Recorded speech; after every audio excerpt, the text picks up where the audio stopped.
Ergonomik adalah ilmu yang membahas mengenai kelebihan dan keterbatasan manusia dan secara sistematis memanfaatkan berbagai informasi tersebut untuk rancang bangun, sehingga dapat menghasilkan sebuah produk ataupun lingkungan yang lebih baik. Mempelajari ilmu ergonomi artinya kamu mempelajari sifat, kemampuan, serta keterbatasan manusia dalam merancang sebuah sistem kerja sehingga orang dapat menjalankan pekerjaannya dengan baik, efektif, efisien, dan juga aman. Dengan demikian, konsep ergonomi adalah ilmu terapan yang mempelajari dan mencari solusi yang terkait dengan faktor manusia dalam proses produksi. Bisa dikatakan bahwa ergonomi ini adalah sebuah teknologi untuk mendesain atau mengatur kerja. Ruang lingkup ilmu ergonomi adalah sejumlah aplikasi beberapa ilmu lain yang saling mendukung, di antaranya ilmu anatomi, ilmu faal, ilmu psikologi, ilmu teknik, dan sejumlah ilmu lain yang secara bersama-sama menempatkan faktor manusia sebagai fokus utama dalam rangkaian kerja yang ada dalam sistem kerja. Potensi bahaya tersebut bisa dikendalikan dengan beberapa cara sesuai dengan pasal 23 angka 4, Permenaker nomor 5 tahun 2018. Pengendalian faktor ergonomi harus dilakukan pada tempat kerja yang memiliki potensi bahaya faktor ergonomi. Tujuannya adalah memaksimalkan efisiensi tenaga kerja, menjamin kesehatan dan keselamatan kerja, meningkatnya kenyamanan dan produktivitas kerja, memaksimalkan bentuk kerja yang meyakinkan. Potensi bahaya faktor ergonomi meliputi cara kerja, posisi kerja, dan postur tubuh yang tidak sesuai saat melakukan pekerjaan. Desain alat kerja dan tempat kerja yang tidak sesuai dengan antropometri tenaga kerja. Pengangkatan beban yang melebihi kapasitas kerja. Menghindari posisi kerja yang janggal. Memperbaiki cara kerja dan posisi kerja. Mendesain kembali atau mengganti tempat kerja, objek kerja, bahan, desain tempat kerja, dan peralatan kerja. Memodifikasi tempat kerja, objek kerja, bahan, desain tempat kerja, dan peralatan kerja. Mengatur waktu kerja dan waktu istirahat.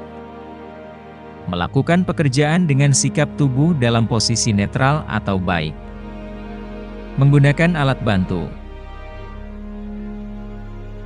Dengan mempelajari faktor ergonomi kita dapat menentukan kemampuan kerja yang ditentukan oleh personal capacity yang meliputi usia, jenis kelamin, antropometri, pendidikan, pengalaman, status sosial, agama, dan kepercayaan, status kesehatan, kesegaran tubuh, dan sebagainya. Kedua, physiological capacity meliputi kemampuan dan daya tahan kardiovaskuler, syaraf otot dan panca indera. Ketiga, psychological capacity berhubungan dengan kemampuan mental, waktu reaksi, kemampuan adaptasi, stabilitas emosi, yang mempengaruhi tingkatan stres dalam bekerja. Biomechanical capacity berkaitan dengan kemampuan dan daya tahan sendi dan persendian, tendon dan jalinan tulang.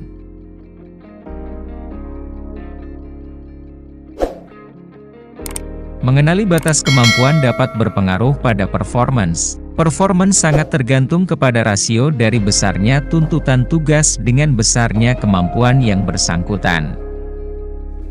Bila rasio tuntutan tugas lebih besar daripada kemampuan seseorang atau kapasitas kerjanya, maka akan terjadi penampilan akhir berupa ketidaknyamanan, overstress, kelelahan, kecelakaan, cedera, rasa sakit, penyakit, dan tidak produktif.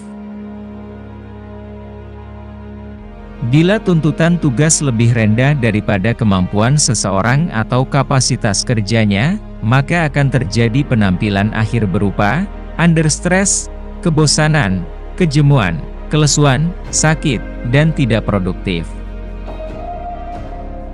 Agar penampilan menjadi optimal maka perlu adanya keseimbangan dinamis antara tuntutan tugas dengan kemampuan yang dimiliki, sehingga tercapai kondisi dan lingkungan yang sehat, aman, nyaman dan produktif.